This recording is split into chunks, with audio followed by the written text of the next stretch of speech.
వాడుకొని ఒక ఆయుధం లాగా మన శరీరం అంతటిలో కూడా అది చాలా చిన్నదే నాలుక. మనం అంటాం కదా, ఏంటంటే చెప్తారు. ఏం చెప్తామమ్మా, అన్నారం లేని నాలుక, ఏదైనా మాట్లాడతారు, ఏదైనా చెప్తారు అని అంటాం మనం.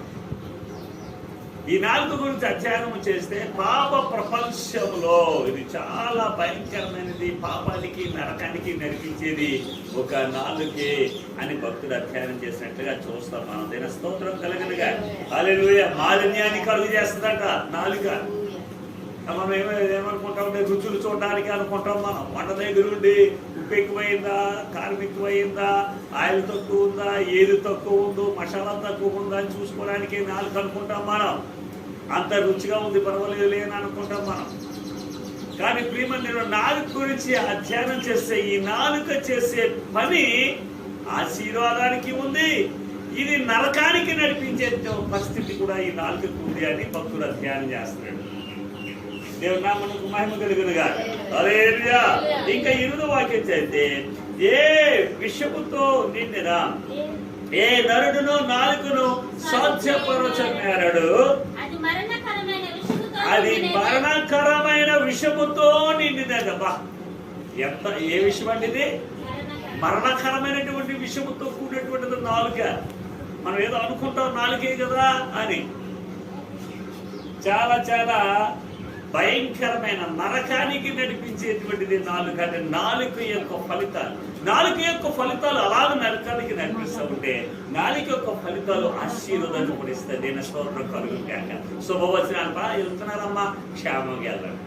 నేను ఒక ఆమె అంటుంది, నేను మా హస్బెండ్ ఇజ్రాయెల్లో ఉన్నాడండి, నేను కూడా వెళ్తానండి. స్పోకెన్ ఇంగ్లీష్ నేర్చుకోమ్మా, వెళ్తే బాగుంటుంది, నీకు ఇబ్బంది లేకుండా ఉంటుంది అని అన్నాను నేను. అన్న తర్వాత మళ్ళీ ఆవిడ వీడియోలో చూపించింది. ఆమె స్పోకెన్ ఇంగ్లీష్కి వెళ్తే అరబోలికి వీజా, ఆ యొక్క ఇజ్రాయెల్కి వీజా ఎలా కావాలో అడిగేటువంటి మాటలు ఆ ఇంగ్లీష్లో చూపించింది నాకు. చాలా బాగుందమ్మా, చాలా బాగుంది, అనర్గళంగా మాట్లాడే విధంగా నేర్చుకో నువ్వు, ఎందుకంటే నువ్వు అక్కడ ఇబ్బంది పడవు, మీరు కష్టపడండి, పిల్లలు చిన్నవాళ్ళు, మరి సంపాదించుకోవాలి జాగ్రత్తగా, ఆ బిడ్డలకు సమకూర్చుకోవాలి ఆస్తిని అని చెప్పారు. ఎందుకంటే నాలుక మరణకరమైన విషయంతో కూడింది అయినప్పటికీ, నరకానికి నడిపించేది అయినప్పటికీ, 2వ భాగంలో చూస్తే ప్రాముఖ్యమైనది, ఆశీర్వాదమైనది, అది దీవెనతో కూడినటువంటి మాటలు పలికేది నాలుగు. దేవుడు దీవించడానికే నాలుకలు ఇచ్చాడు, స్తుతించడానికి నాలుగు ఇచ్చాడు. మన శరీర సంబంధముగా తినే ప్రతి ఆహారాలు, భౌతికాయాలకి కావలసిన ఆహారం తినడానికి, రుచులు చూడడానికి ఎలాగా ఆ అవయవం నాలుక అనేటువంటి అవయవం పనిచేస్తుందో, అలాగే దేవుని స్తుతించడానికి దేవుడు నాలుకలు ఇచ్చాడు. ఆయన మహిమపరచడానికి నాలుక ఇచ్చాడు. మనం అన్నాం కదా, ఎవరు మాట్లాడారు, నాలుగు తినరా మాట్లాడుతున్నది అంటాం. ఏమా అంతేనా? అంటే నాలుక దేవుని స్తుతించడానికి, దేవుని కనపరచడానికి, ఒకరిని ఆశీర్వదించడానికి, ఒకరిని హెచ్చించడానికి, ఒకరిని ఘనపరచడానికి, ఒకరికొకరు ఆదరించుకోవడానికి. దేవుని స్తోత్రం కలుగునుగా. హల్లెలూయా. నాలుక ఆ విధంగా ప్రయోజనకరముగా, పరులకు ప్రయోజనకరముగా, తోటి వారికి ప్రయోజనకరముగా నాలుక వాడబడాలి. అయితే ప్రేమ నింపరు గమనించాలి. ఇక నాలుగు గురించి సత్యం పక్కన పెట్టేస్తే మనం భక్తుడు అంటున్నాడు, ఇలాంటి ప్రజలు నన్ను చుట్టి ఆవరించి హింసిస్తున్నా నేనైతే అనేటువంటి మాట మనకు కనబడుతుంది. దేవుడు వాక్యంలో చూస్తే చదవండి.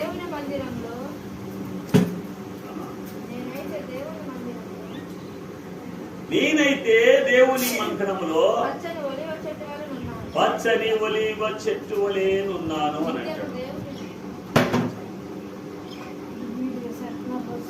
నేనైతే వలెనున్నాను, నిత్యము దేవుని కృపయందు నమ్మిక ఇచ్చుచున్నాను. నేను స్తోత్రము కలుగునుగాక. హల్లెలూయా. ఇది శత్రువులు, దేవుని యందు భయభక్తులు లేనటువంటి వారు, దేవుని మాటకు భయపడినటువంటి వారు, దేవుని పట్ల భయము భక్తి లేనటువంటి వారు, సహోదర ప్రేమ లేనటువంటి వారు, ఐక్యత సమాధానం లేనటువంటి వారు, వారి పరిస్థితులు ఎలా ఉంటే, నేనైతే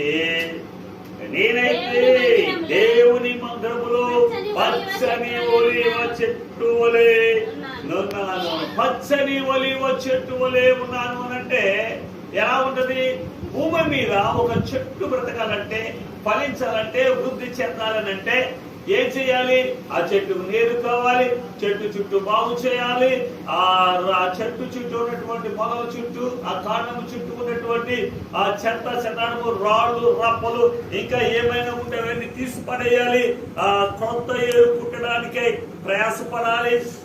అలాగూ నీరు పెడతా ఉండాలి, ఎరువులు పెడతా ఉండాలి. అప్పుడు పచ్చగా ఎదిగి, ఆ పచ్చగా ఎదిగిన శ్రేష్టముగా బలంగా ఉన్నటువంటి ఆ చెట్టు రైతుకి, ఆ యొక్క యజమానికి ఫలాన్నిస్తుంది. అలాగే మరి భూ సంబంధమైన ఆ చెట్టుకు మనం అలాగూ ప్రయాసపడి మనం చేస్తూ ఉంటే, మరి నేనైతే దేవుని మందిరములో పచ్చని ఒలీవ చెట్టు వలె ఉన్నాను అని అంటే, దేవుని మందిరంలో పచ్చని చెట్టు అని అంటే ఆత్మీయ ఫలముల చేత నింపబడడం, దేవుని స్థలంలో నిత్యము ప్రార్థన చేయటం. దావీదు అంటాడు కొన్ని సందర్భాల్లో, దావీదు చెప్తున్నటువంటి మాటల ఏమనంటే, కొన్ని సందర్భాల్లో చెప్తున్న మాట, నేను ప్రార్థన చేస్తూ ఉన్నప్పుడు నా పరుపు తేలిపోతుంది అని అంటాడు. ఇర్మియా భక్తుడు, నా కన్నీళ్లు జలమయముగా మారిపోయి అంటాడు. అంటే దేవుని స్థలంలో మనం ఎలా ఉండాలంటే, నేనైతే దేవుని మందిరములు అనే మాట మనం చూసినప్పుడు ఏమొస్తుంది? ఏముంటది? పచ్చని ఒలీవ చెట్టు అంటే ఆత్మీయ ఫలముల చేత నింపబడటం. నేనైతే దేవుని మందిరంలో పచ్చని ఒలీవ చెట్టు వలె ఉన్నాను అని అంటే దాని అర్థం ఏంటంటే, దేవుని సన్నిధిలో మనము పొందుకోవలసిన, మనము అనుభవించవలసినటువంటి ఆశ్చర్యం, సంతోషం ఏంటనంటే